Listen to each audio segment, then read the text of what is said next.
Senhor esteja convosco. Ele está no meio de nós. Proclamação do Evangelho de Jesus Cristo segundo João. Glória a vós, Senhor. Naquele tempo, disse Jesus a Nicodemos: Ninguém subiu ao céu, a não ser aquele que desceu do céu, o Filho do Homem. Do mesmo modo como Moisés levantou a serpente no deserto, assim é necessário que o Filho do Homem seja levantado, para que todos os que nele crerem tenham a vida eterna. Pois Deus amou tanto o mundo, que deu o seu Filho unigênito, para que não morra todo o que nele crer, mas tenha a vida eterna. De fato, Deus não enviou o seu Filho ao mundo para condenar o mundo, mas para que o mundo seja salvo por ele. Palavra da salvação. Glória a vós, Senhor. Queridos irmãos e irmãs, louvado seja o nome do nosso Senhor Jesus Cristo. Para sempre seja louvado. E nós caminhamos então no nosso ano litúrgico, chegamos hoje a essa festa da exaltação da Santa Cruz. Ela que então ocupa o lugar que estava destinado então ao 24º domingo do tempo comum. Mas o porquê disso? Ora, vamos então compreender. Essa festa da exaltação da Santa Cruz, que teve início lá no dia 14 de setembro do ano de 336, ela então é destinada para poder celebrarmos essa festa da exaltação da Santa Cruz, que nós vamos compreender o porquê de tudo isso. Mas então, essa solenidade hoje, por coincidir no domingo, ela ocupa esse domingo, que estaria destinado então ao 24º domingo do tempo comum. Mas vamos compreender então, o porquê que nós celebramos essa festa de exaltação da Santa Cruz. Por quê? Quando falamos em cruz, logo nós então pensamos em dor, sofrimento, humilhação e tantas coisas negativas, E hoje nós temos a oportunidade com essa festa de podermos entender a cruz não mais como dor, como sofrimento. Não é um convite a isso que a igreja hoje faz para nós, mas pelo contrário, é um convite à glorificação que se dá através da cruz, mas da cruz de Cristo. E para que a gente possa então compreender, vamos lá na origem dessas festas. Nós então, no cerca dos anos 300, nós tínhamos então a oportunidade de poder ter ali reinando, lá em Roma, o rei Constantino. Ele então, com a sua família que era católica, ela então, através da sua mãe, melhor dizendo, a sua mãe chamada Helena, e hoje, ela para nós é Santa Helena, e não é o convênio não, tá? É a santa da igreja. Mas Santa Helena, então, era mãe de Constantino, que era rei ali, que estava reinando, em Roma naquela época. E ela rezava pela conversão do seu filho. Ela se tornara, então, cristã e rezava pedindo a Deus pela conversão do seu filho. Então, chegado ali no ano 330, ela, então, teve, já de idade avançada, ela foi peregrinar lá em Jerusalém. E chegando em Jerusalém, então, o que ela encontra lá? Ela encontra 3 cruzes. E logo, então, ela ficou, então, perguntando, se questionando, mas espera aí, será que uma dessas cruzes não é a cruz de Cristo, onde ele foi crucificado? E ela, então, procurou o bispo de Jerusalém na época, que era Dom Macário. Ele, então, disse para ela, não, o lugar onde você encontrou essa cruz é lá no Gólgota, e foi lá que Cristo foi crucificado. Então ela convidou, pediu para o rei, ou melhor dizendo, o bispo, Dom Macário, para poder então tentar descobrir qual das 3 cruzes era a cruz de Cristo. Dom Macário então disse o seguinte, olha, nós temos uma mulher aqui, uma paroquiana aqui, que está com uma doença grave. Vamos fazer o seguinte, Santa Helena disse, vamos fazer o seguinte, vamos levá-la até lá as cruzes, e ela vai tocar em cada uma das cruzes. E a cruz que ela tocar e for curada, essa é a cruz de Cristo. E assim o fizeram. Foram lá então, e essa mulher que estava gravemente enferma, à beira-morte, ela foi lá e tocou as cruzes. Chegando numa determinada cruz, a mulher foi curada totalmente. Então, logo veio a razão, essa é a cruz de Cristo. E aquela cruz, então, meus queridos amados irmãos, foi selecionada Mas o que fizeram? Fragmentaram ela em vários pedaços. E ali então foi erigida, ali naquele momento, naquela região, uma basílica, também na basílica onde Cristo fora ressuscitado. Duas basílicas, então, Constantino mandou erigir essa basílica a pedido da mãe. E olha que interessante, é a Santa Helena que rezava então pela conversão do seu filho. O seu filho estava prestes a poder guerrear com um exército muito maior do que o dele. Tanto, para ter ideia, o dele era metade do exército que estava vindo contra ele. E ele então, preocupado, ele então naquela noite teve um sonho. E nesse sonho ele viu então um objeto iluminado. E esse objeto era uma cruz. E essa cruz veio uma voz dizendo para ele: tome esse objeto como seu sinal, como símbolo para você, para a sua vida, e você irá vencer esse exército. E assim ele fez. Tanto que nós temos aí, a marca é aquela letra XP que a gente vê nos paramentos, onde os padres eles têm, nós também temos, que significa o Cristo, é a presença de Cristo, escrito ali no grego, Christos. E ali então ele vai guerrear e, para surpresa, a mão de Deus ali estava com ele e ele venceu esse exército.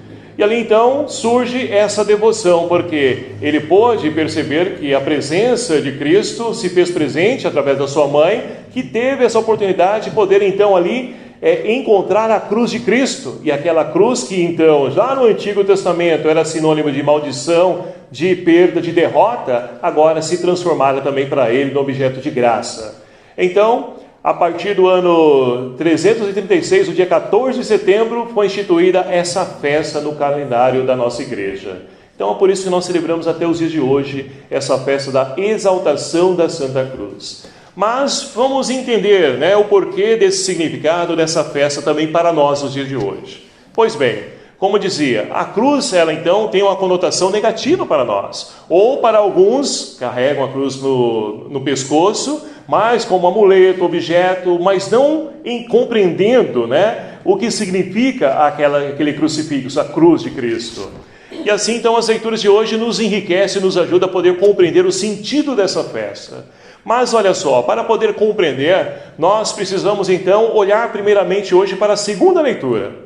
Segunda leitura, onde Paulo escreve então à comunidade de Filipos, lá para os filipenses. E olha só o que ele diz nessa carta. Jesus Cristo, existindo em condição divina, ele não fez o ser a Deus uma usurpação. Ou seja, ele não se beneficiou porque ele era Deus. Não tinha súditos ali cumprindo, seguindo as suas ordens, trabalhando para ele. Mas pelo contrário, ele se esvaziou plenamente, se fez humano e desceu então à profundeza da humanidade, que é o ser escravo, no seu tempo. Porque o escravo era o menor da categoria do ser humano. Então Jesus Cristo, ele se rebaixou tanto, se esvaziou tanto, para poder mostrar para nós que Deus ele inverte a lógica das coisas. Porque aqueles que são humilhados serão exaltados, e os exaltados serão humilhados. Então Deus inverte a lógica. Aquilo que para nós então é sem categoria, sem fundamento, Deus então torna grande. Então é esse o caminho que então o Senhor convida nós a fazermos e a entendermos, porque senão nós não vamos compreender o sentido da cruz. Porque a cruz, meus queridos amados irmãos, ela lá no Antigo Testamento, se a gente pegar o livro do Deuteronômio, capítulo 22, versículo 21, lá então não vai falar de cruz, mas vai falar então sobre uma árvore. E o que significa nessa árvore? Ora, o livro nesse capítulo 22, temos ali então as leis. E aquela pessoa que era pega então ali, em alguma coisa errada, tirou a vida de uma pessoa, ele então ali roubou outro, enfim, tudo que a gente ouve por aí dizer nos dias de hoje, mas naquele tempo também já existia. Lá então a pessoa que agia dessa forma, tinha essa conduta, ele estava então ali destinado a morrer crucificado, ou seja, nesse madeiro, nessa árvore, que ao invés de então ser árvore da vida, agora é árvore da morte, da dor, do sofrimento. Então, nós olhando para o Antigo Testamento, até a pessoa de Jesus Cristo, na sua encarnação, nós vamos entender a cruz como somente o lugar de maldição, de morte, de sofrimento, de dor.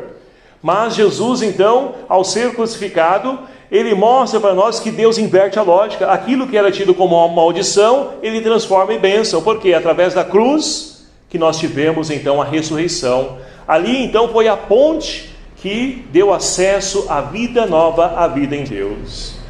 Então, olha só como Deus transforma as coisas. Ele muda as coisas. E aí nós podemos, então, olhar para a primeira leitura de hoje também, porque livro dos Números, né?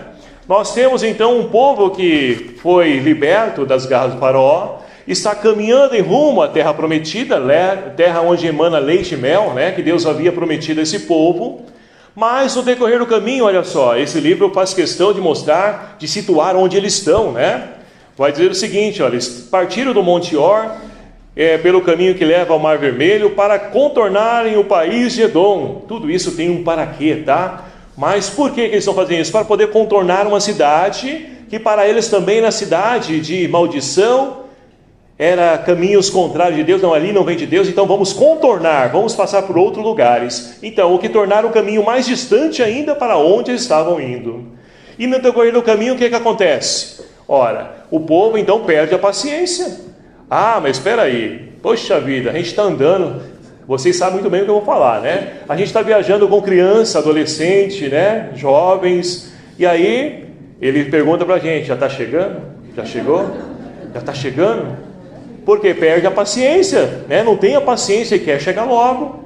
Então, esse povo não era criança, mas também estava, já chegou? Não, e não chega nunca, né? Então, perderam a paciência. E o que eles disseram? Foram reclamar. Olha só, ainda bem que só naquele tempo. Hoje em dia a gente não tem mais isso, né? Ninguém reclama porque está frio, porque está calor, está chovendo, né?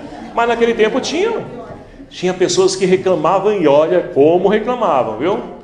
E aí vai falar, mas espera aí, poxa vida, a gente não chega nunca, a gente já está cansado, passando fome, por que você tirou a gente lá do Egito? Lá a gente tinha de comer, de beber, a gente tinha ali a cebola para comer, a gente tinha um churrasco, a gente estava bem, vocês tiraram a gente de lá para poder então passar fome, sofrer aqui no deserto? Ah, e a gente já está com nojo dessa comida que Deus deu para nós, olha só. E é interessante porque em alguns lugares por aí a gente escuta, né? Mas ovo de novo, ah, mas ovo frito, ovo cozido, ovo aquilo, ah, mas isso, ah, mas de novo salsicha, linguiça. Ou seja, olha só que coincidência, né? Então... o povo estava com nojo daquela comida que Deus havia então ali preparado, fornecido para eles, né? Que é o maná que é as codornizes, o alimento que Deus então concedeu a eles. Eles murmuraram e reclamaram contra Deus. E olha só a consequência da murmuração, é por isso que a gente diga, não murmure, porque a murmuração é o louvor ao adversário de Deus, né? Não é de Deus isso. A gente deve agradecer, por pior que seja a situação que a gente está passando, a gente está vivo, a gente tem. E por que reclamar, murmurar? E olha só a consequência da murmuração, veio então as serpentes, que morderam a muitos e muitos morreram. E olha só, precisou chegar a esse ponto para o povo refletir, poxa vida, o que a gente fez? A gente então fez coisa errada, a gente aprontou. Mas vamos fazer o seguinte, vamos então pedir para Moisés, e Moisés que interceda, né, para que Deus então nos liberte dessa dor, dessas serpentes. E o que Moisés então disse? Olha, vocês aprontaram, agora vocês se virem. É isso que eles fez? Não. Moisés é homem de Deus, né? Homem paciente. Então ele vai interceder por esse povo de cabeça dura, como o povo nos dias de hoje também. E ali então, olha só, Deus pede para Moisés então esculpir, né, ali uma serpente de bronze. Mais uma vez, aquilo então que era objeto de morte, por que Deus fez, né, pediu para Moisés fazer uma serpente? Para mostrar mais uma vez para nós que aquilo que é morte, Deus transforma em vida. Então, construa ali, né, esculpa ali uma imagem de uma serpente, e olha só, mais um aprendizado para nós, né? Muitos irmãos aí vão dizer que a gente é idólatra, a gente adora imagem, isso, aquilo, outro, porque, né, a gente pega a imagem de Nossa Senhora, dos santos, mas olha só, o próprio Deus pede para que então se esculpa ali uma imagem da serpente, para que aqueles que nele olharem para essa serpente, para essa estátua, né, numa haste, possam então ali ser salvo. Então não justifica, né, os argumentos lançados pelos nossos irmãos, mas não cabe aqui também para nós, né? Então olha só, Moisés foi lá e fez. E Moisés podia dizer, mas espera aí, Senhor, eu vou fazer uma serpente, por que eu não posso fazer a tua imagem? Porque não, é para mostrar que Deus, né, Ele pode transformar tudo. E Moisés vai lá e faz, ou seja, Moisés, ele é então ali obediente à palavra de Deus. E é por isso que no mês de setembro, né, nós temos destaque à palavra, porque a palavra muitas vezes está lá na nossa casa, ou até mesmo no celular hoje em dia, e a gente não lê, a gente não reflete, a gente não reza com a palavra. Está ali o caminho para nós e nós desprezamos esse caminho, né? Dispensamos. Mas Moisés é fiel à palavra e é por isso que essa palavra, olha só, pôde então ali ter vida ativa para as pessoas. E todos então que tiveram a oportunidade de poder lançar o olhar para aquela serpente de bronze foram curados. Mas uma haste, olha só, e aí a gente vai entender o Evangelho. Mas antes do Evangelho, as pessoas também podiam dizer, mas espera aí, eu vou parar de olhar para baixo, né? E se vir uma serpente aqui me picar enquanto eu olho para cima, eu tenho que ficar atento, né? Ou como a gente diz, um olho no peixe, outro no gato, né? E não pode ser assim, ou a gente confia em Deus ou a gente não confia. E aqueles que confiaram puderam então ali ter a sua vida salva. Agora aqueles que não confiaram pereceram diante das serpentes. Então na vida da gente a gente tem a opção de fazer escolhas, ou a gente ouve a Deus, segue a Deus, ou a gente então fica preso na nossa crença, naquilo que acreditamos, naquilo que nós confiamos. E aí nós podemos então escolher que caminho nós queremos seguir, o da serpente, porque hoje em dia temos muitas serpentes ainda, né, presentes no mundo de hoje, que levam muitas pessoas à morte, à dor, ao sofrimento. A qual serpente nós queremos seguir? Essa de bronze, que Deus então Ele mandou Moisés ele esculpir e erigir ali numa haste, e essa serpente, essa haste hoje para nós é o que? É a cruz de Cristo. É aí que nós vamos entender o Evangelho de hoje. É Ele que é então objeto de salvação para nós. Deus mais uma vez transforma aquilo que era morte em vida. Então é preciso, meus queridos amados irmãos, ter a postura, a atitude do salmista de hoje. Jamais esquecer das obras que o Senhor realiza em nós. Porque muitas vezes a gente reclama tanto, mas espera aí, Deus não olha por nós, não nos ajudou, não nos ajuda? Por que nós estamos reclamando? Por que nós estamos ali, né, mais uma vez brigando com Deus, falando mal com Ele? Não deve ser essa postura, pelo contrário, de confiança, de crença, ou nós acreditamos ou não. Então, o salmista de hoje é aquele que nos convida a podermos fazer desse salmo a nossa oração. As obras do Senhor não se esqueçam, ó meu povo. Então é belíssimo, né, esse salmo para nós, porque Deus sempre opera maravilhas em nós. Deus sabe o que é bom e sabe aquilo que nós estamos, e Ele nos dá isso no tempo certo, na hora certa. Por que tanta pressa? No momento certo Deus vai agir, vai intervir. É preciso confiar, é preciso acreditar. E aí nós podemos então olhar para o Evangelho, porque o Evangelho nós temos então Jesus que está num diálogo com Nicodemos. Quem é Nicodemos? Nicodemos então é aquele que então Jesus disse para ele, olha, é preciso nascer de novo. Ah, mas como que pode, Senhor? Vou nascer e entrar no ventre da minha mãe de novo? Ou seja, é um fariseu, mas que viu em Jesus um enviado de Deus, e ele quer então seguir os caminhos de Jesus, mas ele tem dificuldade de compreender. E quantas vezes nós também temos dificuldade de compreender as coisas de Deus?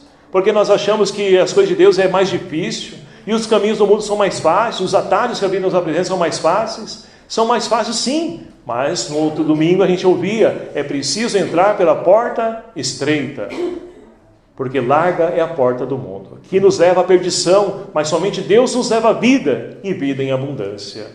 E olha só, é o que Jesus está dizendo então para Nicodemos. E vai dizer o seguinte, olha, ninguém subiu ao céu a não ser aquele que desceu do céu, ou seja, o Filho do Homem.